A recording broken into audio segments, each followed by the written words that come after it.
gracias. Soy Álvaro Santamaría, trabajo con Nando, Sergio y bueno, el resto de mis compañeros aquí en ITRS, en el Parque Tecnológico.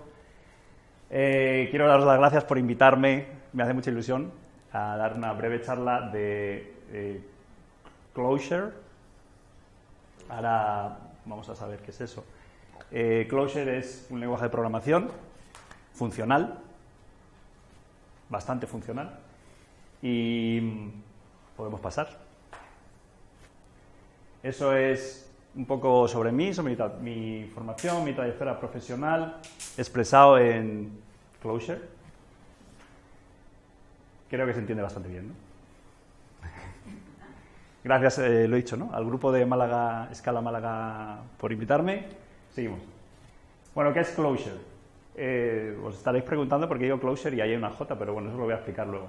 El Clojure es un lenguaje de programación que es un Lisp. Muy brevemente, ¿qué es un Lisp? Bueno, un Lisp es un tipo de lenguaje que tiene superpoderes. Lo siento por Scala, pero es así. Porque se expresa como una estructura de datos que el propio lenguaje maneja, con lo cual los programas pueden escribirse y reescribirse a sí mismos. Homoicónico. Sí, no quería decir eso, pero bueno. Homoicónico. Segundo, compila o se ejecuta sobre la máquina virtual de Java, con lo cual es compatible a nivel de código ejecutable, de bytecodes, con lenguajes como Java, como Scala y como otros. Es un lenguaje funcional, quiere decir, vamos a decir de una forma laxa, que los módulos fundamentales con los que se construye son funciones que se componen y generan pues abstracciones más altas, componiendo funciones que trabajan con funciones como entrada, funciones que devuelven funciones, funciones que transforman funciones. No es estrictamente puro, un lenguaje funcional puro, pero es funcional. Y por último, el punto fuerte está muy pensado para concurrencia, es decir, para hacer muchas tareas a la vez, aprovechar la tendencia creciente que hay de procesadores cada vez con más núcleos.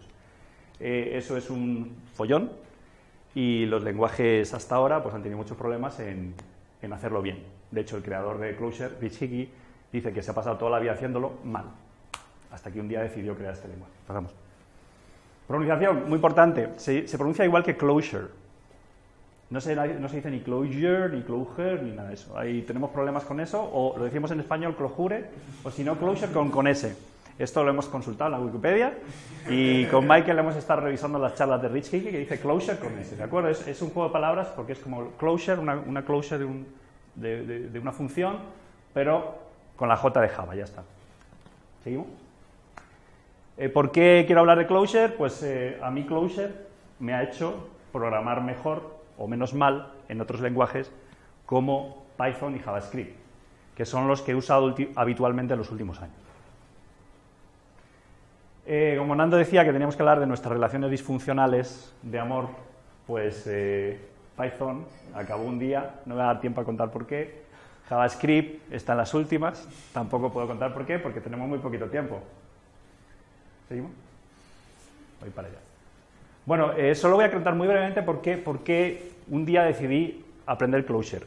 Hace muchos años leí un articulillo que hay por internet que se llama cómo llegar a ser un hacker, de un tal Eric Raymond, que es una personalidad dentro del mundo del free software y todo esto. Básicamente lo que dice que merece la pena, entre los lenguajes que él decía, que para ser hacker hay que aprender, porque hay que aprender varios, decía que Lisp merecía la pena porque la experiencia de profunda iluminación que tienes cuando finalmente te enteras, esa te hará mejor programador por el resto de tus días. Hay aquí otras referencias, por si al final tenéis la presentación. Un artículo de Paul Graham que argumenta cómo ellos hicieron la primera plataforma de tiendas online y vencieron la competencia porque programaban en Lisp. Paul Graham luego fundó Y Combinator y han incubado a empresas como Reddit, Airbnb, Dropbox, es decir, que el tío sabe. Bueno, entonces yo voy a hablar de una cosa fundamental que es el tema de la mutabilidad y la inmutabilidad y luego voy a explicar por qué tiene que ver con la programación funcional. No os he preguntado si hay muchos programadores aquí o no, pero no importa. ¿Vosotros sabéis lo que es esto? Post-it. ¿Cuántos no programadores crees que vienen a una charla de Scala? Bueno, hay algunos. Bueno, esto es vamos a subir el nivel de abstracción. Esto es memoria. Esto es memoria. Memory is RAM. ¿Por qué? Porque los usamos para acordarnos de las cosas, ¿no? Bueno, entonces el tema de la inmutabilidad viene por aquí. Perdón. ¿Por qué cuando somos niños nos enseñan a contar escribiendo los números y escribimos todos los números seguidos del 1 al 10? O escribimos un número y lo borramos y luego volvemos a escribir otro y lo borramos. ¿Cómo lo hacemos? Bueno, yo creo que lo hacemos de la segunda forma, ¿no? Entonces, lo interesante de esto es por qué cuando aprendemos a programar, seamos adultos o seamos niños, nos enseñan a programar a contar, borrando un valor que ya hemos escrito y volviendo a escribir un número que es el mismo que antes, pero incrementado, ¿no? Entonces, eso es a mí lo que me parece interesante de esto, ¿no? Parece que nos enseñan a contar de una forma cuando somos niños, pero a programar nos enseñan de otra. Pasamos. Pues aquí viene el tema de la mutabilidad y la inmutabilidad. Estamos acostumbrados a trabajar con lenguajes de programación que trabajan con estructuras de datos mutables. Y esto es como hacer películas estas de stop motion, de plastilina, y creamos las figuras, que son nuestras estructuras de datos, y las tenemos que modificar entre fotograma y fotograma, sacar una foto, volver a llamar al escultor, si es que se le llama así, al escultor de la plastilina, para que haga una modificación en un proceso que es tedioso. Yo no sé cómo hacen esas películas, pero imaginaos si por cada escultura hay un escultor asignado o si hay varios distintos. Imaginaos que cada uno hace las cosas de una forma o uno trabaja cuando el otro se ha ido. Bueno, pues eso es lo que estamos acostumbrados a ver en lenguajes de programación que trabaja con estructuras de datos mutables. ¿Qué viene aquí? Pues viene Clojure y dice, no, yo voy a trabajar con estructuras de datos inmutables y voy a hacer películas, pues mis figuras van a ser esculturas y cada vez que necesite un nuevo fotograma, pues me hago otra escultura nueva. Entonces, no sé si le veis eso, ventajas e inconvenientes, pero es cómo funciona. Bueno, pues nada, lo dicho, en JavaScript y en Java es muy fácil mutar objetos, es muy fácil, muy rápido. Un objeto en JavaScript, que es un punto, tiene valores X y Z, y esas dos asignaciones del atributo al valor hace que el objeto haya sido mutado. Y en Java tampoco, los programas en Java no os libráis de esto porque tenéis setters, que son métodos que llamáis y alteráis el estado interno, ¿no? Bueno, eso para mí es como hacerle eso a los muñecos, ¿no? Es muy divertido jugar así, pero acabas con piececitas del muñequito. En Clojure no pasa eso. En Clojure lo que sucede es que cada vez que tú quieres cambiar un objeto, le asocias un valor nuevo a un atributo nuevo, con la función assoc, que es asociar, pero se crea un objeto nuevo. Y si quieres volver a modificar, se crea un objeto nuevo y vas acumulando objetos en la memoria. No sé si a alguien le ve un problema a esto. No. ¿Qué necesita el garbage collector y tal? Bueno, el tema es, ahí está aquí la cuestión, o sea, ¿qué pasa? La memoria se llena enseguida y, bueno, lo que pasa, hay dos cosas aquí. Una, cuando hace 30 años o 40 años se programaba en C y los ordenadores tenían esta memoria. En cambio, ahora tienen esta. O sea, tenemos mucha más memoria. Pero además, el reto fundamental que Rich Hickey, al que se enfrentó fue cómo reusar los objetos que ya he usado para crear nuevos objetos aprovechando la estructura de lo que yo tengo. Eso se llama estructuras persistentes en memoria y no os las sé explicar ahora, ni tengo tiempo, pero eso existe, es decir, se optimiza de tal forma que los objetos viejos ayudan a formar parte de los nuevos. Y luego, ¿qué tiene que ver esto con la mutación? Pues muy fácil. En un entorno funcional de programación tenemos funciones que son transformadores de objetos que tenemos en la entrada en objetos que salen. Entonces, lo ideal, la pureza de la programación funcional viene cuando no tenemos distracciones, los objetos entran y siempre que metemos los objetos determinados tenemos siempre la misma salida. Estamos acostumbrados, en lo contrario, a trabajar en entornos disfuncionales como este de abajo. Tenemos objetos que entran, objetos que salen, tenemos objetos que entran en nuestra función que no sabemos por dónde entran, por ejemplo, variables globales, por ejemplo, el maldito this de JavaScript, y además tenemos efectos secundarios, es decir, que suceden cosas fuera de la función, como por ejemplo, vamos a hacer una fotocopia y se enciende el microondas, y además, y aquí viene lo importante en Clojure, que las funciones modifican o mutan los objetos que tenemos a la entrada. Bueno, en un entorno de programación funcional eso no debe suceder. Clojure nos ayuda porque las estructuras son inmutables, son duras, los datos están tallados en un material resistente y no puede suceder que los objetos de entrada se modifiquen. Pasamos. Bueno, pues muy bonito, todo esto está muy bien, casi os he convencido. El problema es cómo hacemos ahora la película si no podemos mutar los objetos, si nuestros objetos no pueden cambiar a lo largo del tiempo, cómo vamos a representar el paso del tiempo y cómo vamos a representar el cambio de estado. Pues bueno, como se hace con estos aparatos desde que el cine es cine. Tenemos una especie de caja y dentro tenemos, aquí en este caso las diapositivas, que en sí son objetos inmutables y cada vez que queremos que pase el tiempo, que haya una modificación, cogemos otra diapositiva, sacamos la anterior y ponemos la nueva. Y así, como, no sé si habéis tenido estos libritos que tienen peliculitas hechas con muñequitos, al pasar las páginas, cada página es una estructura de datos inmutable, pero al final representamos el paso del tiempo así, y el cambio de estado lo representamos así. Pasamos.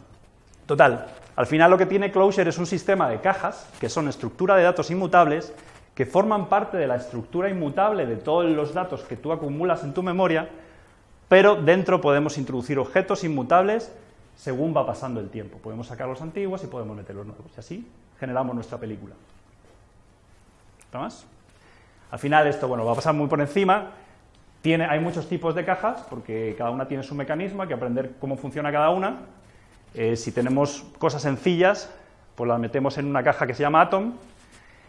Si queremos sacar de una caja y meter en otra de forma coordinada, sin que se pierda el dinero por el camino, porque es dinero lo que estamos pasando de una caja a otra, usamos una ref, que te permite tener transacciones. Tenemos, bueno, más tipos de cajas, cajas que esperan a que venga un valor en el futuro, que son los futuros y las promesas, y lo bonito de esto es que al final para sacar de todas esas cajas se saca igual. Todas se usa la función de ref y para meter es distinto, porque cada caja es especial. Pero bueno, esto lo que hace es que te ayuda a trabajar con estructuras de datos inmutables y te ayuda a manejar el estado en estas estructuras de datos inmutables. Y bueno, para finalizar, lo que quiero contar es algunos casos, algunos consejitos que yo he ido usando, algunos trucos, por decirlo así, que he ido usando en JavaScript en los últimos años, en los últimos 2 años tal vez, que viene de mi exposición a la programación funcional y a Clojure.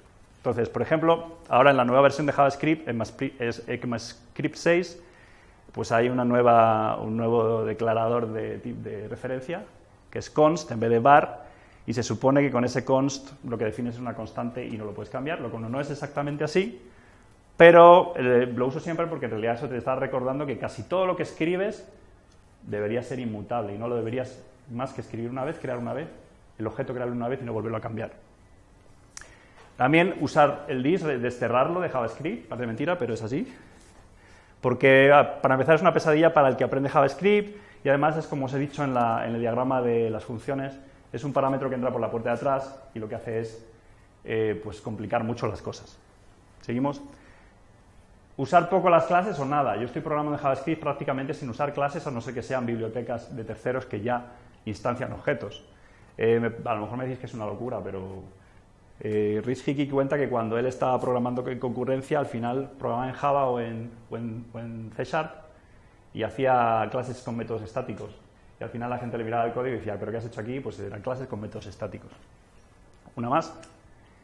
Luego, yo creo que lo más importante, si queréis empezar a hacer programación funcional, es que os familiaricéis con las funciones de orden superior, que son funciones que trabajan con funciones, sobre todo las famosas map, reduce y otras que son amigas de estas, y no escribir un bucle for nunca más, porque mutas estado en cada pasada. Y esto es un ejemplito de un código que está ahí en producción, no es muy bonito, pero lo quería resaltar que en realidad lo que hace esta función son 3 cosas nada más, hace un filtro, map y un reduce. Y no hay que escribir ningún bucle, ningún for. ¿Me queda mucho tiempo ya o no? No, no queda nada, ya sí. 2 minutillos, bueno. Algún truquito más, esto ya es un poco más técnico, más árido, pero cada vez que yo, o sea, la mutación en los objetos de JavaScript, solo aplicarla cuando construyo un objeto, encapsulo en una misma función la creación de un objeto, como aquí, ese es el objeto que se está creando. Aquí aplico el punto para ir añadiendo atributos al objeto y al final devuelvo el objeto. Y nunca más, fuera de esa función, voy a tocar el objeto. Voy a considerar que es inmutable, no lo es. Puede venir alguien y cambiarlo, pero yo sé, si soy responsable, que no debo hacerlo. ¿Una más? Acumulo todo el estado mutable en algunas pocas variables en un sitio junto, todo junto en el programa. Esto es código de Angular en frontend y hay, pues eso, hay 1, 2, 3, 4 variables que acumulan estado. Entonces, este estado solo se puede modificar desde alguna función, una única función, y así puedo rastrear mejor qué partes de mi programa están haciendo el cambio de estado. En el resto del código no debería haber ningún estado expresado, ningún estado, como sucede en programación orientada a objetos, que el estado se desperdiga entre todos los objetos. Y ya está. Os he puesto aquí unas referencias de cosas chulas si os interesa. Pasa un par de ellas. La referencia a Paul Graham, que tiene 2 libros de Lisp, lo que os he contado, y este Rich Hickey, que es el creador de Closure. Y antes de crear Closure creó una especie de Lisp sobre .NET y luego se pasó a Java. Y nada, muchas gracias. No sé si tenéis alguna pregunta. Bueno, antes de empezar, dar las gracias a Álvaro porque me ha llenado el terreno teórico, que es la parte que más odio de todo esto, ¿vale? Y siento deciros que la parte mía es un poco más pegado al nivel del código, y con ello quiero explicar, pues, bueno, más o menos la diferencia que he encontrado yo cuando he trabajado con Java 8 y ahora actualmente que estoy trabajando en Scala. Básicamente, para mí, justo está la mejor slide que representa todo, porque no sé si cuántos de ustedes estáis trabajando con Java 8 o con Scala o... Manos arriba. ¿Vale? Pero vamos, básicamente, si os fijáis en esta entrada, ¿vale? Lo que viene a decir es que, bueno, promesa, el objeto de promesa, pues es un objeto que, en principio, ¿vale? Lo tienes ahí, pero no sabes lo que te va a devolver nunca, ¿no? O sea, pues un error, o puede que haya ido bien, tal y cual, ¿no? Entonces, pues bueno, para mí la salida fue Scala, ¿vale? Se me va a comentar antes que trabajo también en ITRS, como Álvaro, Nando y tal, y estamos trabajando, Nando y yo, en la parte del backend, construida totalmente en Scala, y llevamos aproximadamente 3 meses, y la verdad, muy gustoso de poder dedicarme enteramente a Scala, ¿vale? Bueno, el About Me, este famoso, ¿vale? Primero es un map de Java Scala, ¿vale? Básicamente empecé con Java, no recuerdo qué versión, si fue la 1.4, la 1.5, y bueno, básicamente terminé con la 1.8, y ahora actualmente estoy trabajando en Scala, y la verdad que estoy muy contento, y por ahora no encuentro ningún motivo por el que volver a Java, sino todo lo contrario. Y es una frase bastante dicha de que cuando uno comienza a trabajar en Scala, difícilmente vuelves a Java. Y bueno, sí, empezamos. Expresiones en lambda, ¿vale? Me he ido a este código, ¿vale? Me he retrocedido como 500 años o algo así. No sé si más o menos está habituado a ver este tipo de código, ¿vale? Pero básicamente tenemos un objeto que hace una llamada a un método, el cual recibe como parámetro de entrada una interfaz y la cual estamos implementando. Y bueno, básicamente es algo sencillo, ¿no? Es algo de, me llega un evento y quiero imprimirlo por consola. Algo tan sencillo se convierte en un poco monstruoso, ¿no? de leer, ¿no? ¿Vale?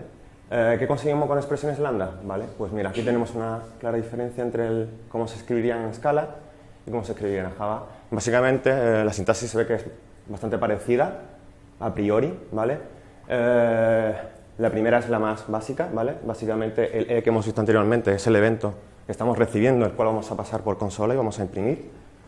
En Java básicamente es lo mismo. La segunda opción, en Java 8 no la encuentro, no tengo manera de hacerla, que es la forma de saltarte la referencia del evento, ¿vale? Y directamente con el placeholder que llamamos en Scala, estamos pasando el E, ¿vale? No hace falta tener esa referencia y tal. Y bueno, la última básicamente es pasarle la referencia de un método, ¿vale?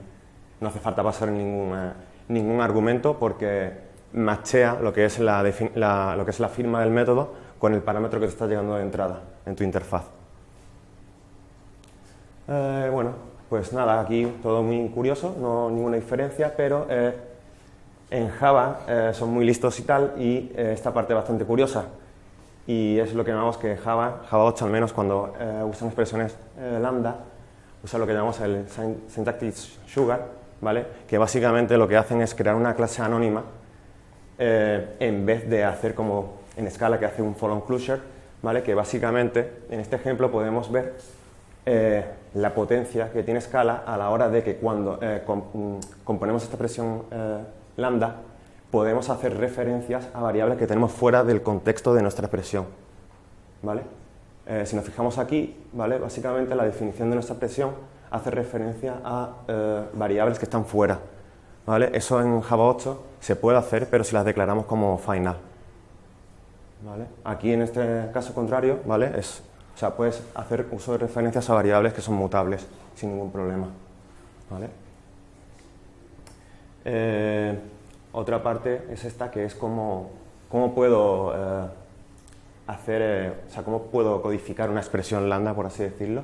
Vale, en el primer caso tenemos Scala, que básicamente se reduce a lo que veis, es esto y ya está. O sea, básicamente tenemos el primer parámetro, que es calc, ¿vale? Que recibe pues una función con un parámetro de entrada que es un entero, y la salida es un entero, y se acabó. En cambio en Java, ¿vale? Me encantaría poder hacer este tipo de sintaxis, pero no es viable, ¿vale? Entonces, ¿qué hacemos? Pues nada, vamos otra vez hacia lo anterior, ¿no? ¿Qué ha pasado, no? Aquí, ¿no? Entonces, bueno, pues vamos a empezar a codificar lo que en Scala supone esto en Java, ¿vale? Pues básicamente tenemos esta interfaz, ¿vale? Que básicamente pues cumple con la misma firma que vemos arriba en Scala, que básicamente tenemos un parámetro de entrada, perdón, estoy acostumbrado a leer Scala, un parámetro de entrada y un parámetro de salida. Tenemos esta definición, ¿vale? Y, bueno, pues intento usarla, ¿no? Evidentemente, si pasamos hacia adelante, esto no funciona. ¿Por qué? Pues sencillamente necesitamos, tengo aquí ahora, no funciona. ¿Por qué? Porque básicamente estamos usando una interfaz, que es lo que siempre hemos usado en Java, ¿vale? En cambio en Scala, si veis, ya directamente estoy haciendo funcionar ya mi expresión lambda. Básicamente, pues lo que he dicho, parámetro de entrada y parámetro de salida, y lo imprimo. En cambio en Java, pues aquí tenemos ya la ejecución en sí, que no falla, ¿vale? Que básicamente le paso la interfaz y, bueno, pues llamo al método run, en el cual, pues como digo, pues parámetro de entrada y pinto la salida. Es un poco engorroso, para mi gusto, vamos. Por cierto, en cualquier momento, si veis que, no sé, que digo algo que no veis, porque de Java 8 he tocado escasos 6 meses, ¿vale? Pero lo suficiente como para odiarlo. Si veis algo que dice, hostia, tío, que esto se hace de otra manera, me lo decís, ¿vale? Tampoco mi intención convenceros de tenéis que usar Scala, porque no es mi intención, ¿vale? Pero bueno, una buena funcionalidad, ¿vale? Que tiene Scala es el tema de los traits, que básicamente es como una mezcla entre lo que llamamos siempre una clase abstracta, ¿vale? Y una interfaz, ¿vale? Tenemos lo bueno de los dos mundos mezclado en una parte que se llaman traits. En Java, en cambio, pues sigue manteniendo su querida interface, perdón, en la cual ya podemos desglosar lo que es la funcionalidad, ¿vale? Antes básicamente que necesitábamos la típica clase que lo implementara y para poder usar esa interfaz. Pues bueno, ahora básicamente podemos escribir el cuerpo de esa funcionalidad. Bueno, evidentemente, no sé si tal, pero el tema de lo bueno de no usar interface o usar clases abstractas es evidente, y es que una interfaz puedo implementar varias de ellas, y en cambio la abstracción solamente puedo extender una de ellas. Entonces lo bueno que tiene el tema de interfaz es que puedo, no sé, tener 700 traits en caso de Scala, ¿vale? Sin tener que, por el caso de usar una abstracción, usar una solo, ¿vale? En este caso, bueno, el modo de ejecución es bastante sencillo en Scala, ¿vale? Tenemos nuestra clase, extendemos el trait y básicamente lo usamos, sin tener que implementar nada, evidentemente. E igual pasa en Java, ¿vale? Una sintaxis bastante sencilla. La definición de expense y with. ¿O? Vale. Es un poco chocante, ¿no? Porque precisamente en el de Java está mal porque sería implements. Es que la verdad, estoy acostumbrado a escribir código Scala y me cuesta horrores. Y en Scala sí que es extends. Es un tanto curioso, pero imaginemos que ahora vamos a ver en el siguiente slide, cuando necesitemos implementar otro trait, ¿vale? Tenemos un extends que extiende de este trait y luego usamos la palabra implement. With. Entonces es un poco como, ¿por qué no usamos siempre with, no? Suena siempre que me he preguntado y no sé por qué usan, no sé, ese keyword. Paso. Vale. Como he visto anteriormente, pues nada, no hay mucha diferencia entre Scala y Java, pero esta es una parte que me gusta bastante de Scala, y es que tenemos un caso, ¿vale?, en el que básicamente tenemos nuestro trait aquí, ¿vale?, que pinta algo, ¿vale?, y no tiene ninguna definición de cuerpo, ¿vale?, no va a ejecutar nada. Tenemos aquí un segundo trait que extiende del padre y en cambio, ¿vale?, ese me está haciendo el override del anterior para definir funcionalidad a ese trait. Tenemos otro tercer trait que extiende también del padre, que va a hacer el override del draw de aquí, ¿vale? Y aquí viene la magia, ¿no?, de Scala, que es cuando estamos usando dos traits y ambos, ¿vale?, están definiendo un comportamiento. Entonces, lo bolón de aquí, ¿vale?, es el tema que está poniendo aquí el chico este, el que vomita arcoiris. Y básicamente lo que hace Scala es que sentencia prioridad, ¿vale?, a la hora de escribir o sea, si vas a extender de este y de este, ¿vale?, ¿cuál es el que tengo que usar estos dos? Pues uso siempre el último, ¿vale? Es el típico diamond problem que tiene y bueno, esto en Java tendrías este famoso error que tengo aquí puesto arriba y no podrías hacerlo. El único trick que hay para solucionar esto en Java es que en este caso la clase en Java tendría que implementar el método y hacer el override, y de ninguna forma podríamos usar estos de aquí. Ok, siguiente. Bueno, esto es un poco, bueno, es importante saberlo, ¿vale? Y la diferencia entre lo que se considera en Scala una clase y un objeto. Básicamente el concepto de clase es el mismo que el de Java, pero el concepto de objeto es, vamos a llamarlo, no sé si conocéis el patrón Singleton, ¿vale? Básicamente lo que hacemos es compartir el estado de ese objeto dentro de nuestra aplicación, ¿vale? En Scala es bastante sencillo de usar y básicamente, ampliamente la mayoría de la gente cuando codifica una clase siempre hace el object, ¿vale?, para poder instanciarlo y usarlo siempre. O sea, una mala práctica sería en este caso si tuviéramos una clase con atributos, ¿vale?, y los usáramos el object. Entonces tendríamos un problema del tipo de que estás compartiendo los atributos, ¿vale?, porque esa instancia está viva durante toda la vida de mi aplicación. Entonces, pues bueno, en tema de concurrencia, si cambiamos los atributos vamos a tener un problema gordo, ¿vale? Bueno, y en Java pues hay que montar esta película para hacer lo mismo que haría el object, básicamente, por así decirlo. ¿Qué clase? Esto es algo que me sigo preguntando la gente de Oracle en qué piensa cuando tenemos que escribir nuestros famosos pollos, ¿no?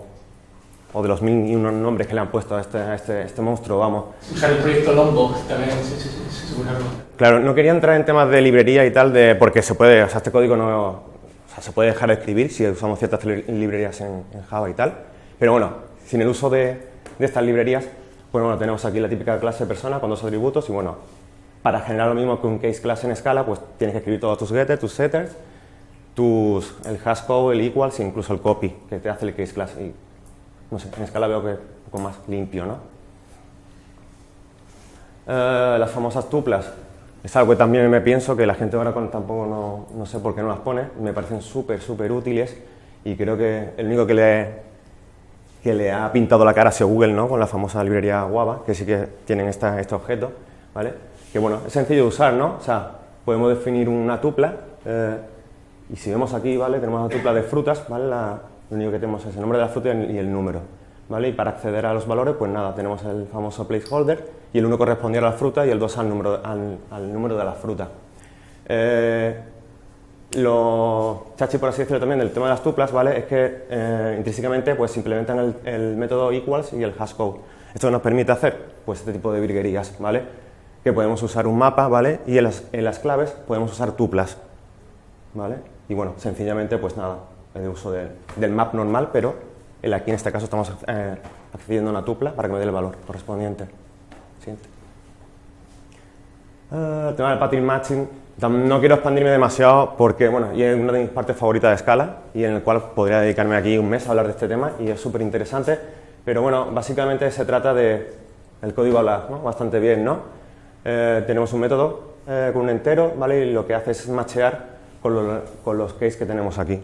Pues nada, si me entra un 1, pues entraría por el 1, el 0, 0, y en caso de no ser 0 y 1, pues soltaríamos un error. También se pueden hacer con los tipos, ¿vale? En este caso, pues nos entra cualquier tipo de escala y hacemos el pattern matching, pero orientados hacia tipos. Clásico, vamos, podemos usar incluso los de Java, son compatibles. También podemos usarlo en típicas funcionalidades recursivas, ¿vale? Como es el sacar un factorial, ¿vale? Otra manera de usar los pattern matching aquí. Siguiente. También lo podemos usar en tema de las colecciones, ¿vale? He puesto esta parte de aquí que es un poco en plan ayúdame, porque los que no vean mucho el código Scala, aquello puede ser horripilante, pero bueno, cuando tengáis experiencia, pues para mi gusto, veo más legible esta parte de arriba que la de abajo. Y básicamente es un código tonto que lo único que hace es sumar el número de elementos de la lista, ¿vale? Case class. Evidentemente también tenemos case class, pattern matching en las case class, ¿vale? Son muy potentes, ¿vale? Porque si nos fijamos en este caso de ejemplo, ¿vale? Tenemos un case class con un point, ¿vale? Con dos atributos, x e y, ¿vale? Y básicamente el matching que hacemos aquí, ¿vale? Podemos hacer accesos, ¿vale? A los valores dentro de los atributos del case class. Sí, hay unos algebraic data types, Efectivamente. que puedes comparar. Así que puede, efectivamente. ¿Vale? En este caso incluso podemos hacer binding del case class, ¿vale? Acá apunta una referencia hacia una variable y usarla fácilmente, ¿vale? El tema de string tampoco quiero entrar demasiado porque es muy bestia el API, ¿vale? No sé si la conocéis, entiendo que sí, si lo que estáis usando Java 8. Básicamente, para mí gusta hacer casi un copy-paste, ¿no? En plan de, oye, me gusta lo que está haciendo Scala, me lo llevo a Java y aquí no hay ningún problema. Lo único que, bueno, queda un tanto feo, ¿vale? Si nos fijamos en este ejemplo en el cual queremos hacer un filtro de provincias, ¿vale? Sencillamente no entiendo esta parte de aquí muy bien por qué Java lo hace así, porque si nos fijamos en el ejemplo de Scala, básicamente estoy trabajando con una lista, ¿vale? No tengo que decirle que cuando filtre, lo que termina cuando termine con ese filtrado es una lista. Aquí en cambio se lo tienes que decir. Tienes que pasarle que esto va a ser una lista. En cualquier caso aquí le voy a pasar incluso que te haga un map o no sé qué más tiene, la verdad. Pero es un poco, no sé, como un poco de por qué me estás obligando a usar esto aquí. Tanto feo. Otro ejemplo de este tipo, ¿vale? Que no sé si lo habéis visto, a lo mejor la gente de PHP, no sé si hay algún PHPero por aquí y tal, si ha usado este tipo de cosas de los default o name parameters, que son básicamente que poder usar un parámetro en concreto de nuestra función, ¿vale? En este caso, bueno, tenemos valores por defecto para la x, la y y la z, que es un booleano, ¿vale? Y básicamente, pues, podemos en este caso hacer un skip, un salto, ¿vale? Y no usar la x, directamente hacer la z y la y. En Java hay una manera de hacerlo un poco tanto feo, que es el overloading, ¿vale? Que básicamente estamos haciendo overloading sobre el mismo método, ¿vale? Y luego pues, ponemos los valores por defecto. Un poco feo, pero también se puede hacer. El uso de implicits, ¿vale? Es un poco, a lo mejor bestia va a explicar y tal, pero podemos verlo, ¿vale? Creo que este ejemplo es bastante sencillo, ¿vale? Declaramos una variable que es una lista, ¿vale? Que es implícita, ¿vale? En la cual podemos definirla en cualquier parte de nuestra aplicación y usarla donde queramos, ¿vale? Y en este caso, ¿vale? Estamos diciéndole, por ejemplo, que a esta función, ¿vale? Le pasemos una variable implícita, que me da igual donde se haya definido, ¿vale? La cual voy a usar para pintar, ¿vale? E iterar. Luego, ¿cómo usamos esto? Pues muy fácil, ¿vale?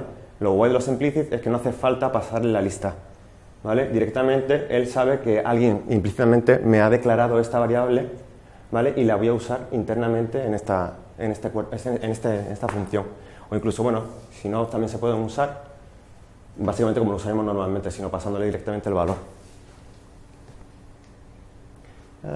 Temas de los implicit, ¿vale? Esta es la parte que más me gusta realmente del tema de los implicit, ¿vale? Que es, supongo que mucha gente está aquí a lo mejor acostumbrada al tema de usar las API y tal, ¿vale?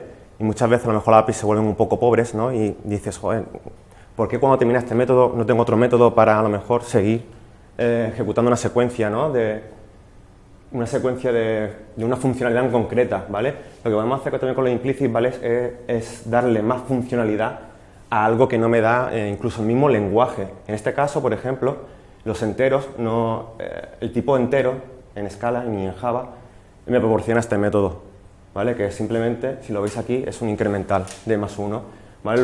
Lo que si veis el código, no tiene mucha chicha, ¿vale? Uso el implicit, ¿vale? La cual me entra un entero y uso la clase la cual me va a hacer el +1. Y básicamente, una vez que tenga esto definido, ¿vale? Lo puedo usar directamente como si fuera un método nativo que me ofrece incluso el lenguaje. Podría estar hablando de un montón de cosas y no tan rápido como me gustaría, ¿vale?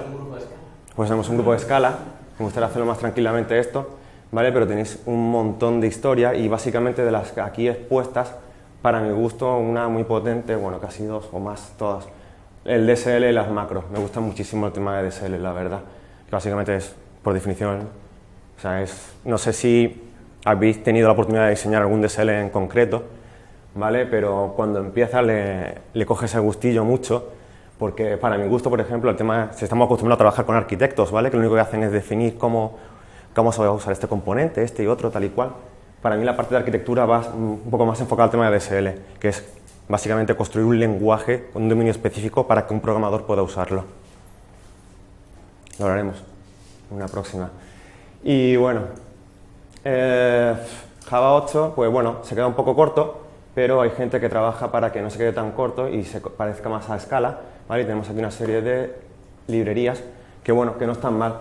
Me gusta muchísimo la primera, que la descubrí hace un par de días, y es un código que queda muy cuco, vamos. Y bueno, básicamente eso es todo. ¿Una pregunta por ahí? No, pues un aplauso.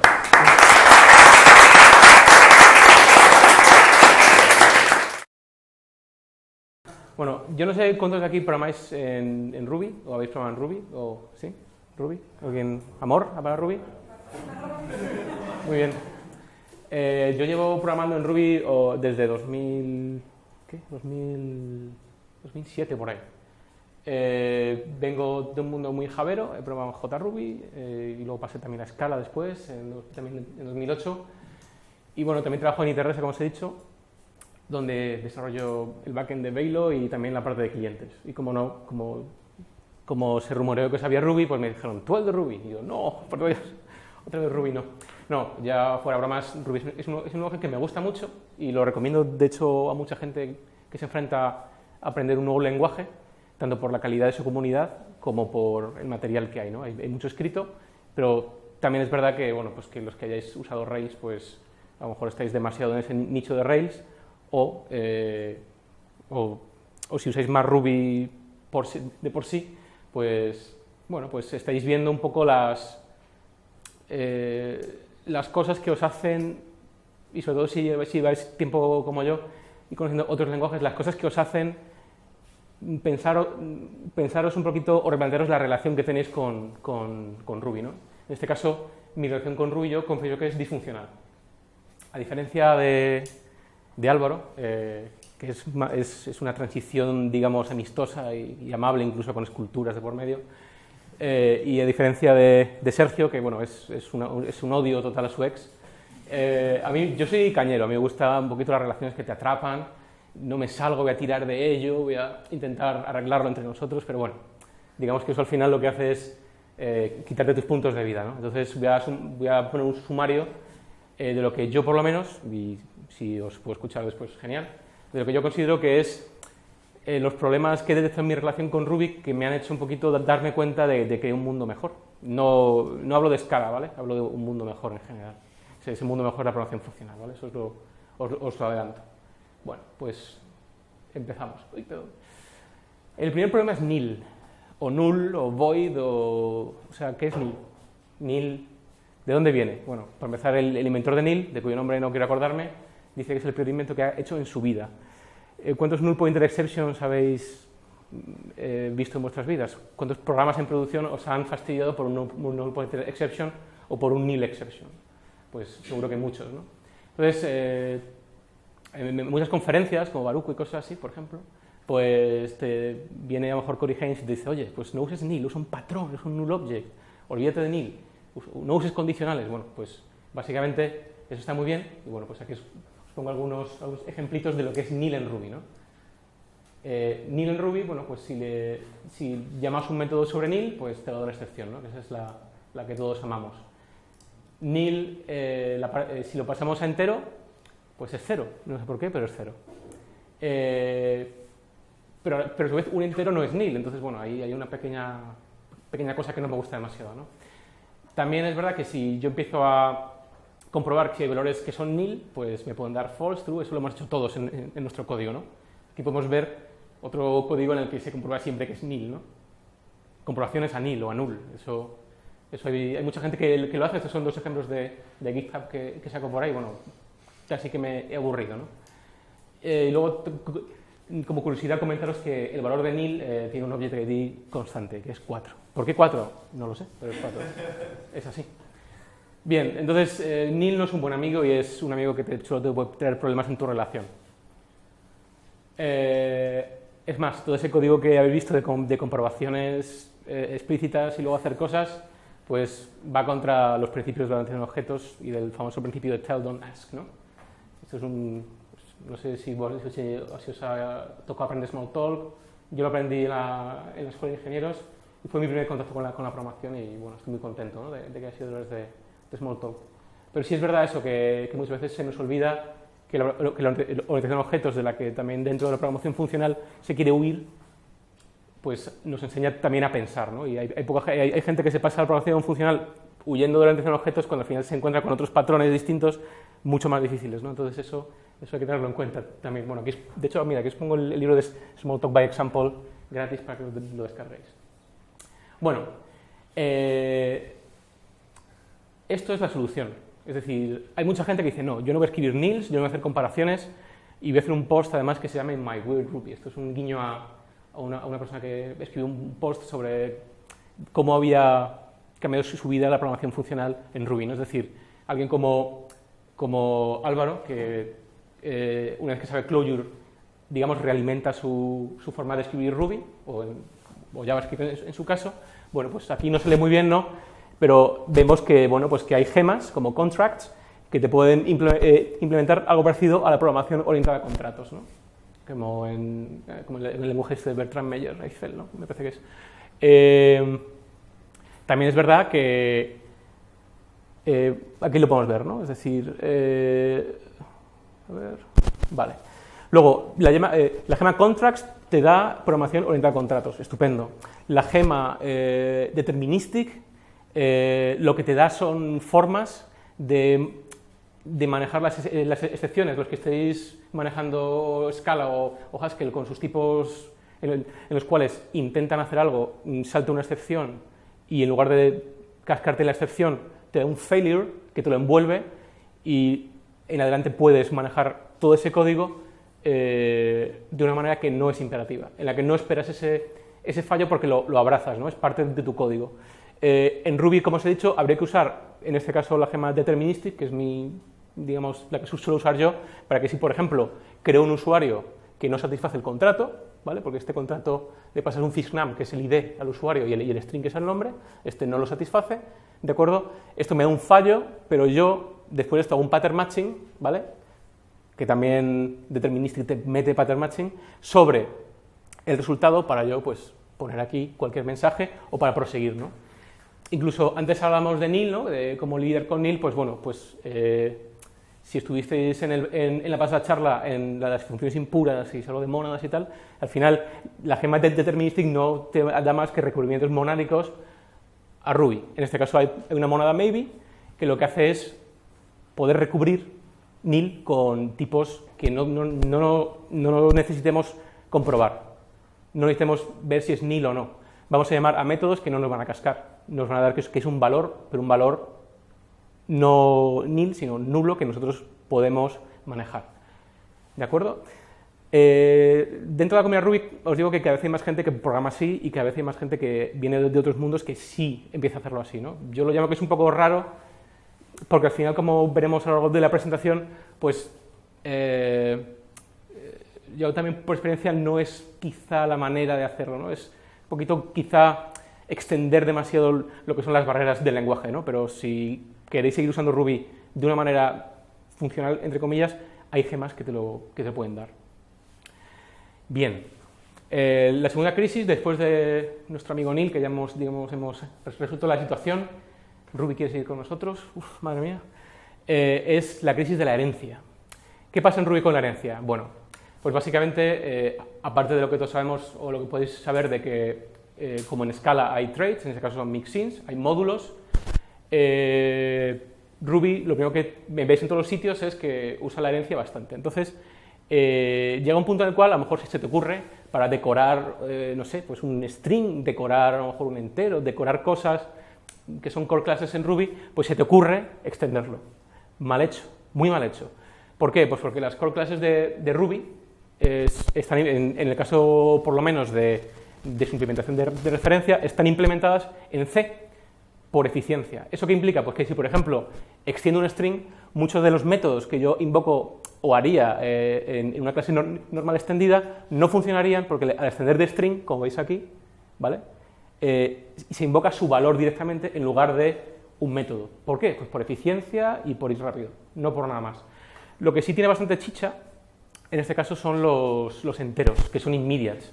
Un entero no se puede instanciar, es una constante que depende de la arquitectura de la CPU, depende de los bits que tenga y, de hecho, esos immediates te lo da muchas veces a nivel de ensamblador. No puedes reservar en el heap un entero, o sea, no puedes. Ese es el tema, ¿vale? Entonces, Ruby, pues, a pesar de su pureza en cuanto a orientación a objetos, pues también empieza a hacer crack por aquí, ¿no? Bien, ¿cómo lo podemos solucionar? Bueno, pues si nosotros somos el avestruz, hay muchas veces que sentimos que Ruby nos da una pildorilla roja, ¿no? Algo que podemos, digamos, tragar, que podemos entender, por ejemplo, que, bueno, pues que Ruby no tiene una homogeneidad en su modelo de herencia, aceptémoslo. En Ruby la herencia, de hecho, no se suele usar mucho. En los proyectos más grandes, como Rails, por ejemplo, se usa muy poco la herencia, se usa sobre todo composición, se usan módulos, se usan mixins. Como he dicho antes también Sergio en una de sus slides, el problema que ocurre con la herencia múltiple en C++, del Diamond de este problem, en Ruby, no se produce tampoco porque toda la cadena de herencia se hace en orden de inclusión, ¿no? De hecho, Ruby es tan flexible que incluso ese orden se puede invertir. Si en lugar de usar un include usas un prepend en el módulo. Pero bueno, básicamente hay un momento en la vida de cualquier programador Ruby que te puedes encontrar con esos problemas dentro de lo que es la herencia y de cómo te crees tú que puede funcionar. En este caso, para extender clases de la parte del core de Ruby, tenemos, en este caso, para extender para extender arrays, si yo me quiero hacer un tipo lista, pues me tengo que hacer un forwardable, es decir, me tengo que definir un delegate que me delegue a ese objeto interno, en este caso un array de Ruby, para que los tipos se mantengan y no sea un array como hemos visto antes. Aquí, en esto de list, es decir, o sea, si yo una nueva lista no me va a conservar el tipo porque es un array. ¿De acuerdo? Y para que me conserve aquí el tipo de mi subclase, en este caso de mi clase, digamos, delegada, habría que usar forwardable. Esto lo tenéis en muchos manuales por ahí también. Si queréis hacer un string, digamos, decorado como en Python, pues bueno, pues hay que hacer algo parecido, solo que hay que requerir delegate, en este caso. Entonces, bueno, pues así sí podríais hacerlo. En el caso de los fixnum, pues tenéis que hacer la vieja envoltura y usar métodos como method missing, es decir, este objeto cuando recibo un mensaje que no entiendo, así es Ruby, pues antes de devolverte una excepción horrible, pues le voy a forwardear al de arriba, ¿vale? Es una especie de proxy. Uno es feliz haciendo esto, yo lo he sido. Uno es feliz también porque en Ruby tampoco hay, las funciones no son ciudadanos de primera clase. Una variable no puede contener una función en Ruby. Sin embargo, una variable sí puede contener un método, o sea, una llamada a un método en el momento de ejecución o en el momento de interpretación. Se ha decidido a ser así, es el método method, es decir, yo puedo invocar un objeto, .method, el nombre del método y llamarlo. Es un poquito, digamos, difícil de hacer, casi de manera deliberada, por los problemas de runtime que puede tener guardar un método respecto al momento de cuando se interpreta al momento de cuando tienes que darle valor en runtime. Esos son problemas que, bueno, no lo he dicho por aquí, pero existen. Otro problema es el, bueno, yo llamo bad romance overflow, ¿vale? Básicamente, hay un momento en el cual pues dices, vale, pues me encanta Ruby, bueno, me he creído lo del nil, uso un Ruby extrañísimo y con contratos y todo, y ya no hago test de tipos y bueno, soy feliz. También estoy usando esta manera tan chula de hacer las cosas, uso forwardables por todos lados. Si veis, por ejemplo, la gema de MongoDB de Ruby, muchos clientes de tipo Cassandra y cosas así están llenos de forwardables para mantener sus propias estructuras. Entonces, ¿qué pasa si yo quiero hacer algoritmos en Ruby? Bueno, pues por lo menos los algoritmos recursivos son bastante comunes, ¿no? Esto no es Java tampoco, no estamos en Java 4, entonces, bueno, vamos a hacer un factorial recursivo. ¿Aquí qué pasa? Aquí en estas dos implementaciones hay dos problemas y esas implementaciones van a fallar, las dos con un Stack Overflow, básicamente. ¿Por qué? Pues porque en este caso la pila se desborda por todo lo que tiene que acumular aquí, o sea, es decir, porque aquí es demasiado grande en este caso, para números muy grandes, obviamente, y en el otro caso, que es un poco mejor, porque al final únicamente hay que guardar la referencia, no el valor, y la referencia, en este caso es porque el heap se nos desborda, perdón, el stack se nos desborda porque las referencias a la función de un factorial se guardan todas. Como Ruby nos deja hacer optimizaciones sobre este modelo, es decir, a mí no me interesan estas referencias, ¿de acuerdo? Ni esta, ni esta, ni esta, me interesa la última.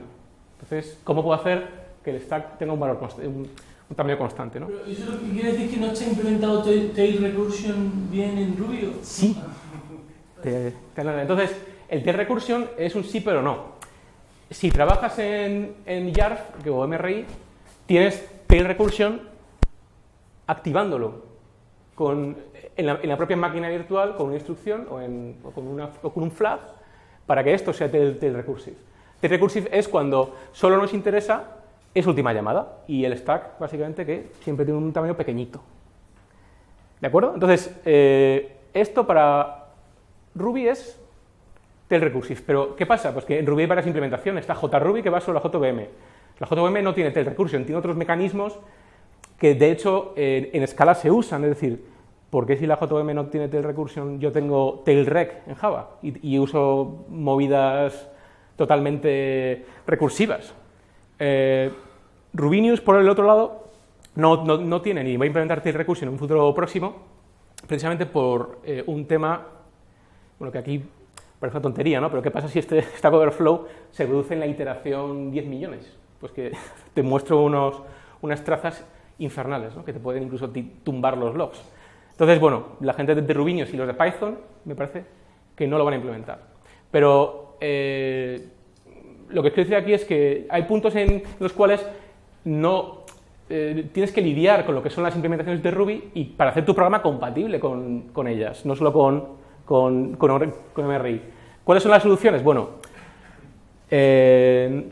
es un mecanismo de toda la vida, del Lisp, en este caso, que son los trampolines. Suena de una manera bastante extraña, los trampolines y los thumps, pero es básicamente una manera en la cual, sin necesitar este tipo de cosas, y así es como la JVM lo hace, ¿no? Es mantener un tamaño de stack constante. ¿Cómo? Bueno, pues sí, aquí lo que tengo, ¿vale? Es una función de incrementar, ¿vale? Yo pues incremento empezando en el 0 y en lugar de devolver un valor, devuelvo una lambda en Ruby, ¿vale? Esta lambda lo que hace no se evalúa en ese momento, se devuelve una lambda que se va a devolver después. Es un poco de lazy evaluation de pobres, ¿vale? Y tengo un trampoline. ¿Qué es un trampoline? Pues un trampoline es algo que va a ejecutar un bloque en este caso, porque no hay funciones anónimas en Ruby, si no hay bloques, que puede ser lambdas, ¿vale? Que va a ejecutar este bloque mientras que el bloque no haya terminado, es decir, mientras que se le pueda llamar. Es decir, esta función va a incrementar siempre. Pues vamos a pasar al trampolín, la función increment y sus lambdas. Básicamente esto es, evalúa únicamente esta lambda cuando la necesita. Y básicamente que esto es lo que nos da una manera muy tonta de evitar ese problema en Ruby. Una optimización posible de hacer aquí es usar continuations, por ejemplo, en la cual puedo diferenciar entre cuándo lo llamo, cuándo se ha devuelto el valor y cuándo estoy esperando ese valor, ¿vale? Pero las continuations no están muy bien soportadas en JRuby, por ejemplo. Si quisiésemos hacer un ejemplo más complejo con trampolines bien hechos, no como este, pues habría que irse, bueno, os he puesto el código de cliente, ¿no? Habría que irse a implementar algoritmos de esta manera, ¿no? El algoritmo del factorial, por ejemplo, llamamos a lo que es nuestro algoritmo, ¿vale? Y con una condición de salida, con una condición de done. Eso nos mete en el código bastante dominio de lo que es el algoritmo en sí, y ajeno a él además, pero podemos obtener un resultado sin ni siquiera usar el T-recursion. Este post de aquí, me parece, implementa un sistema de trampoline SIDFuncs calcado del de Scala. La noción tailrec es justo esta de aquí. Y cuando te encuentres con esto y dices, coño, los de Scala lo hacen, ¿y Ruby qué? Pues está bastante jodido. A ver un momentito, que se me ha ido la conexión. Vale. Bien. Una relación inmutable y perezosa. Eso es también lo que me pasa a mí con Ruby. No avanzo, las cosas son como son. Y bueno, yo creo que Álvaro se ha nombrado bastante bien los horrores de la mutabilidad que da Ruby, ¿no? En Ruby todo es mutable. Open classes, strings, todo es mutable, setters. Es un poco casi como dispararse a veces, ¿no? En el pie. Encima metaprogramación, ¿no? O sea, se puede mutar todo, básicamente. Y ¿cuántas veces no hemos hecho esto, no? Se me ocurre, ¿no? En lugar de cuando recibimos, por ejemplo, un hash, un array que son mutables, pues lo copiamos en nuestro método para trabajar con la copia, pero si tiene muchos niveles internos ese array o ese hash, pues hay que serializarlo y deserializarlo, o escribir un método para clonar. Cuando estáis haciendo librerías eso es un engorro totalmente, ¿no? ¿Cuántas veces no hemos hecho structs? Un struct es básicamente un objeto que te encapsula un hash y con parámetros con nombre, ¿no? Al final es para no usar hashes de acá para allá y poder tener un lenguaje mejor, ¿no? Pero ese struct también tiene mutabilidad. ¿Cómo lo digo? ¿Vale? Entonces, ¿qué podemos usar para salir de esta trampa en la relación? Bien, pues dije, bueno, pues como quiero seguir en Ruby, pues voy a ver qué me da el lenguaje para no tener que hacerlo, ¿no? Bueno, en este caso, Ruby es funcional. Sí es funcional, es un lenguaje funcional. Solo que no tiene, como os he dicho, las funciones como ciudadanos de primer orden. Las tiene, pero hay que saber bien usarlo, ¿vale? La librería estándar al rescate. Podemos evitar la mutabilidad, en este caso de los arrays o de los enumerables, usando los métodos sobre enumerable o incluso devolviendo enumerables. Trabajamos sobre copias, sobre punteros que recorren esos arrays y sus valores los extraen. En este caso, aquí un ejemplo, una lista del 1 al 10 que me interesa los dos elementos, ¿de acuerdo? Que sean impares, el primero y el último. Pues bueno, pues aquí he hecho en un estilo bastante funcional una línea que me permite hacer eso usando inmutabilidad. En Ruby también hay lazy collections, es decir, yo puedo hacer una colección infinita que si la transformo en lazy, yo voy a poder hacer la misma operación, bueno, pero con operadores distintos, porque son operadores sobre lazy enumerations, que me van a dar lo mismo también, ¿de acuerdo? También puedo definirme mis propias operaciones sobre lazy collections. No tengo más que, como no, pues, que hacer un monkey patch de el módulo enumerable y definir mi propia función, en este caso un fmap, ¿vale? Esto está muy bien, pero ¿qué pasa si, al final, claro, esto son arrays, lo que te devuelven? ¿Qué pasa si yo quiero colecciones inmutables? La librería estándar de Ruby no te da colecciones inmutables. Hay que recurrir otra vez a una gema. En este caso es una gema que se llama Hamster, que es bastante usada, que lo que te da es, basándose precisamente en colecciones inmutables y en estructuras de datos persistentes. Una de las cosas que me gusta a mí de Ruby es que, a mí que me gusta también mucho Scala, es que todos los conceptos de programación funcional los implemento primero en Ruby, porque me es muy claro. Implementar mónadas, implementar cosas como estructuras de datos persistentes, casi del paper a Ruby, yo lo veo muy provechoso, porque en Ruby quizá no tengas esas construcciones que te puede dar a lo mejor Haskell o Scala para hacerte más fáciles las cosas y por eso hay que comprenderlo mejor. Os recomiendo que echéis un vistazo al código fuente de esta gema y ahí os pongo el enlace para que veáis cómo está implementado, porque está muy bien. Básicamente esto nos da toda la potencia de lo que es un list de Scala, toda la potencia de lo que nos puede dar todo el laziness en cuanto a cómo están construidas las listas en cualquier lenguaje funcional, pero en Ruby. Y encima nos da que nuestros programas sean thread safe, además. ¿De acuerdo? ¿Qué pasa? Estas gemas básicamente tienen un pequeño inconveniente, que si os buceáis dentro, muchas de ellas, ¿cuándo llevamos ya? Llevamos ya el contract, llevamos ya otra que se llamaba no sé cuántos, ahora Hamster. Muchas de ellas definen funcionalidad duplicada, muchas de ellas definen namespace un poco raros, ¿no? Hamster. ¿Y qué pasa si estoy haciendo una aplicación para una tienda de animales? ¿Tengo un namespace que es Hamster? Pues no sé, o sea, es una funcionalidad demasiado en el core como para pasar a las gemas, eso es lo que yo veo. Y como os he dicho, bueno, aquí tengo otra gema que se llama values, que lo que hace es sustituirte por colecciones inmutables parecidas a las case classes, algo como podría ser un struct, ¿no? Aquí no puedo modificarla una vez que lo he creado. Y si modifico algo, se me devuelve una nueva instancia. ¿De acuerdo? Bien, pasamos al tema del threading. Hay que compartir el amor, no tu estado.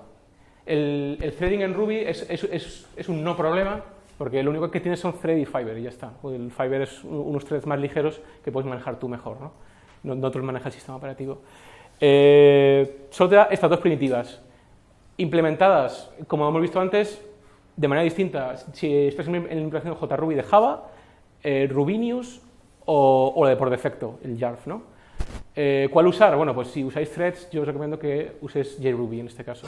Rubinius también da un buen modelo de threading y además que tiene un modelo de actores por debajo que te puede abstraer incluso todo el manejo de threads y no tener que usar las primitivas de manejo de threads como monitores, semáforos, etc. Usando solo actores y futuros. ¿Cuál es la solución a este problema? Pues bueno, pues en este caso yo sugiero, una vez más, ir a gemas que, como en este caso, concurren Ruby, lo que hace es envuelve todo el modelo de threading de Ruby en modelos avanzados de sincronización, como monitores, por ejemplo. Os da features y promises. En Ruby no hay features ni promises, es así. Te da la oportunidad de hacer algo, en este caso concurren Ruby, algo parecido a los canales de Go. Te da un modelo de actores. Celluloid también implementa un buen modelo de actores. Celluloid.io te implementa un patrón reactor, como el de Node.js, para no bloquear en base a I.O. Y bueno, pues como decía, usad Rubinius o JRuby cada vez que tenéis que hacer cosas con threads. Y sobre todo, os recomiendo que si queréis rendimiento, uséis librerías, servidores y clientes implementadas con estas gemas, porque si os bajáis gemas que usen Ruby o MRI o solo estén para esa distribución o no usen este tipo de cosas, el rendimiento se os va a caer. Bueno, y esto ya, por último, el amor verdadero es Scala. No solo por el lenguaje, sino porque, bueno, cómo podemos obtener, hemos hablado de actores, de threads, pero cómo podemos escalar esto, cómo podemos hacer que se distribuya en muchas máquinas, en muchas micros. Bueno, pues, como os he dicho antes, Ruby tiene threads y ya está, y bueno, pues no tiene ni siquiera un modelo de threading real, ¿no? Aún depende de un bloque del intérprete y solo se ejecuta un thread a la vez. En JRuby y en Ruby News no, ahí puedes echar mano más de los cores de la CPU, ¿no?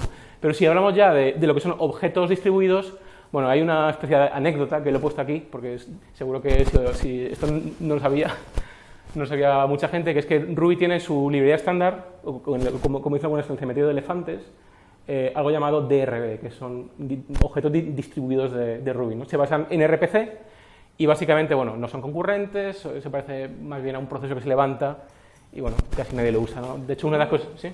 Dice, no son distribuidos, dice distribuidos, arriba.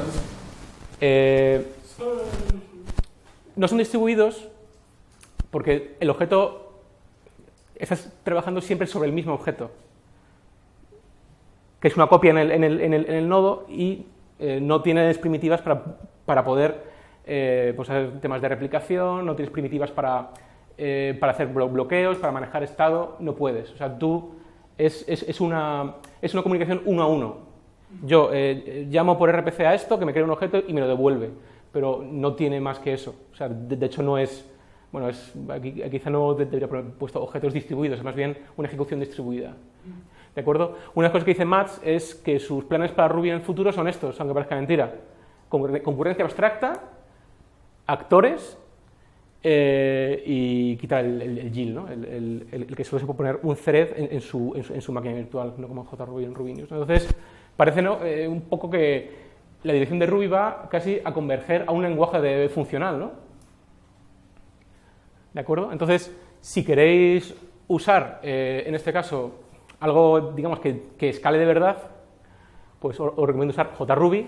Aquí ya nos metemos en terreno proceloso, porque al estar en máquina virtual Java ya puedo usar AK, por ejemplo. Si queremos seguir en Ruby, se puede usar DCell, que son actores distribuidos. Ruby News es un modo de actores remotos y también puede ser distribuido, pero no funciona muy bien. Entonces, al final, deberíamos, si tenemos algo agnóstico, habría que usar DCell o bien ir por la vía de AK. Pero entonces, aquí llega el problema, ¿no? O sea, ¿qué pasa aquí?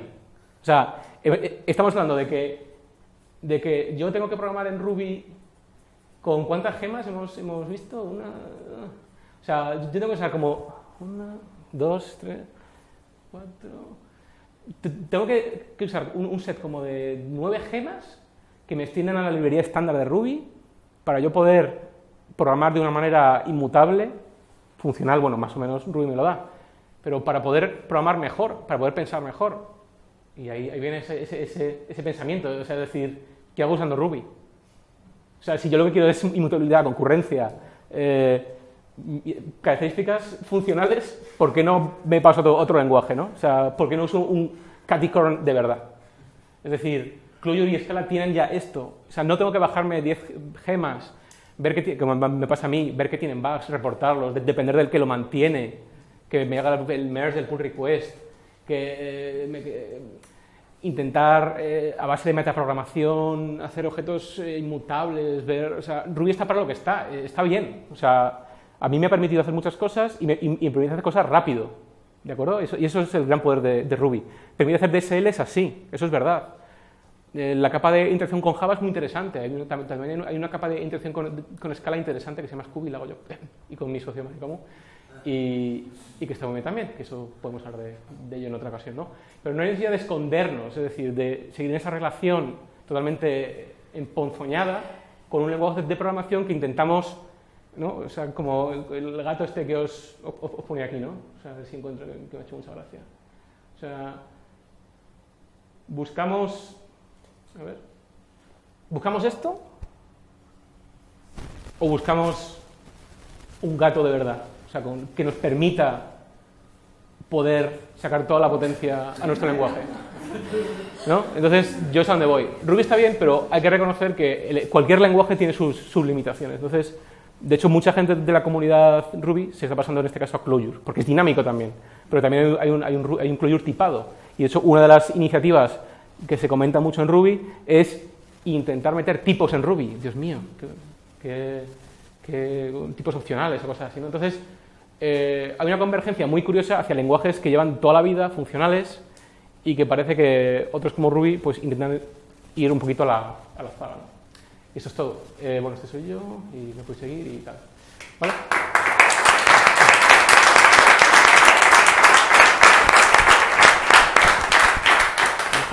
¿Tienes una pregunta? ¿Sí? Adelante. Estaba pensando dándole ¿O preguntas? Sí, por ejemplo, antes cuando vamos a mencionar el tema del mixing y cómo lo trata Ruby y tal, cuando hablas que tienes el tema de herencia múltiple y cómo se soluciona el problema de Diamond y tal, ha hablado que se soluciona el problema de inclusión, ¿no? Por el orden de inclusión. ¿A qué te refieres con eso? O sea, cuando tú defines ese orden de inclusión a nivel de código o cuando estás diciendo, vale, mira, tengo esto en mi clase, ¿vale? Y extiende de tal thread. Es exactamente igual al escalar. Cuando yo no extiendo de clases. Lo malo que tiene extender de clases es que una vez que en tiempo de interpretación esa cadena de herencia se construye. En Ruby cuando incluyes el objeto tú puedes alterar incluso esa cadena de herencia incluyendo nuevos objetos, pero la cadena de herencia la construyes en este caso de abajo arriba. No sé si o sea, miras los módulos que tiene. Eso es lo que te decía, no lo visualiza a nivel de código, es decir, le escribes el orden de los módulos, o sea, el orden de función que va a hacer. Si tú tienes una clase que incluye dos mixines, no sé, pues en este caso comparable y forwardable o lo que sea, ¿no? En este caso, la cadena de herencia comparable y forwardable están al mismo nivel. O sea, no los trata todos en uno y con problemas potenciales entre uno y otro. Es en orden de escritura. De escritura, ¿no? Por eso decirlo, ¿no? En orden de interpretación. Por eso las clases, si usas clases, la herencia te la va a interpretar dentro de la cadena de herencia con ese problema, en este caso. Porque es algo que cuando se lee el fichero, cuando se interpreta, ya se construye. Con los módulos no pasa porque puedes incluso hace un prepend antes del módulo tal. Entonces pues es como si lo colocases en el segundo, el tercero. Entonces eso da lugar a bastantes comportamientos interesantes y muy dinámicos, claro. Eso para hacer temas de DSL está muy bien. O para variar comportamientos en tipo de ejecución, pero hay que tenerlo muy en cuenta. ¿Una pregunta más? ¿No? Vale, pues esto es todo. Muchas gracias.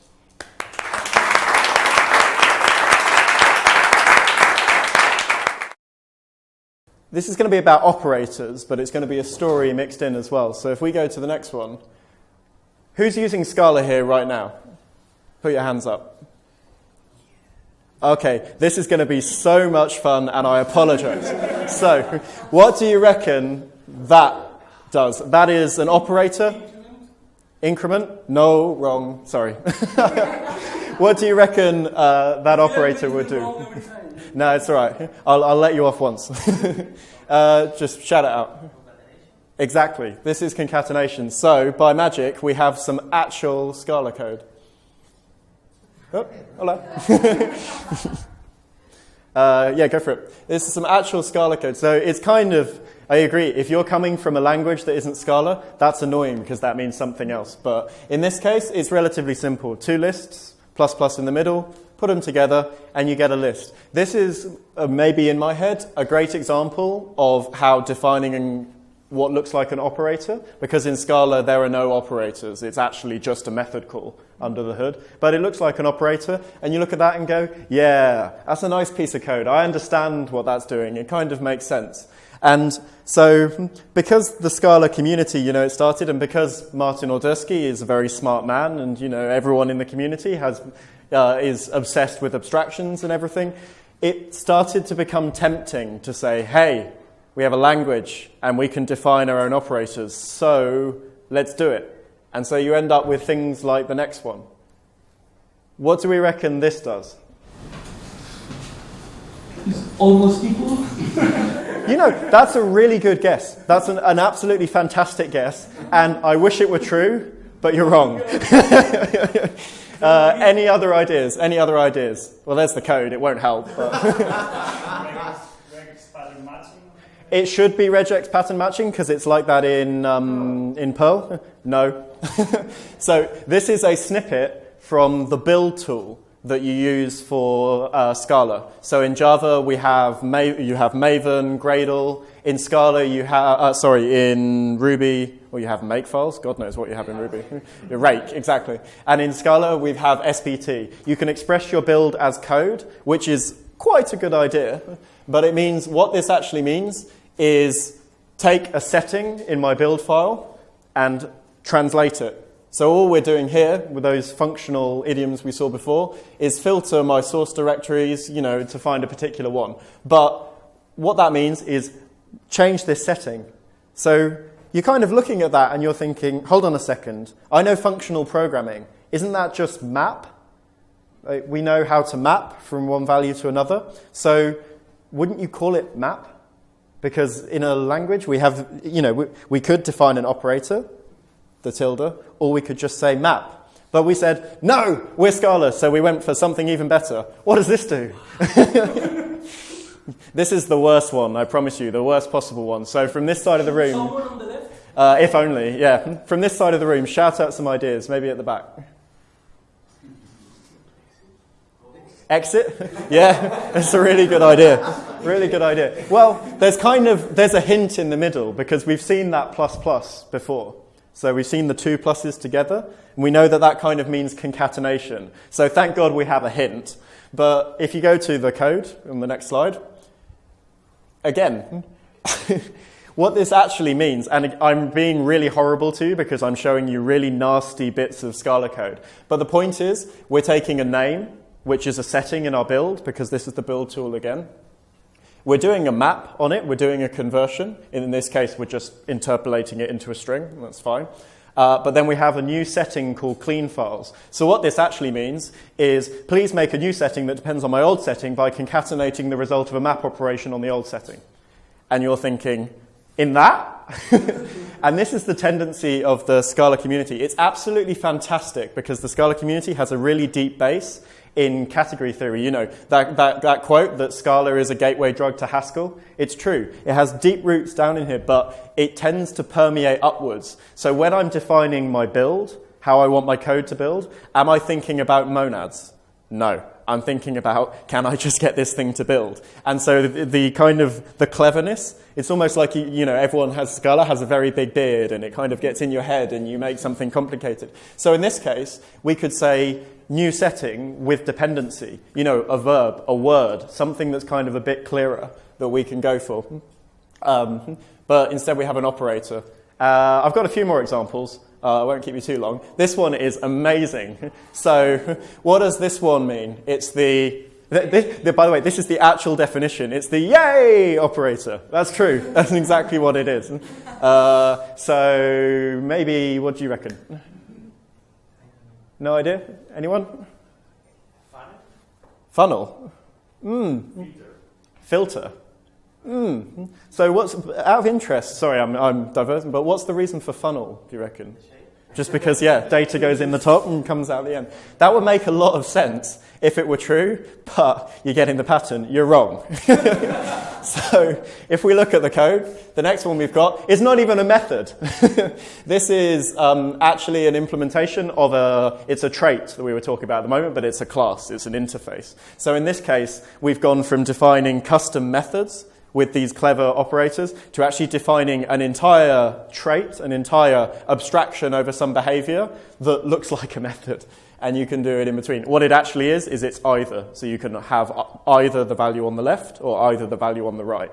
And this is part of a library called Scalaz. If you're new learning Scala, please don't look at Scalaz.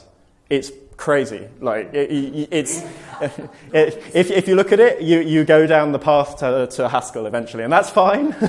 But the point is the same. That what you end up with here is very, very brief code. The code becomes very short, and you're using all these complex operators because Scala is amazing for defining DSLs. For example, in our project, we have a query language. The entire query language parser is defined just in Scala, pure Scala code. No grammars, no lexers, no Bison, Yak, rubbish. There's pure Scala code. But you have to be careful because If we have a look here. Oh, you have to be careful because of the fact that you have concise code, but you have to keep in the context of who's actually going to be using this code.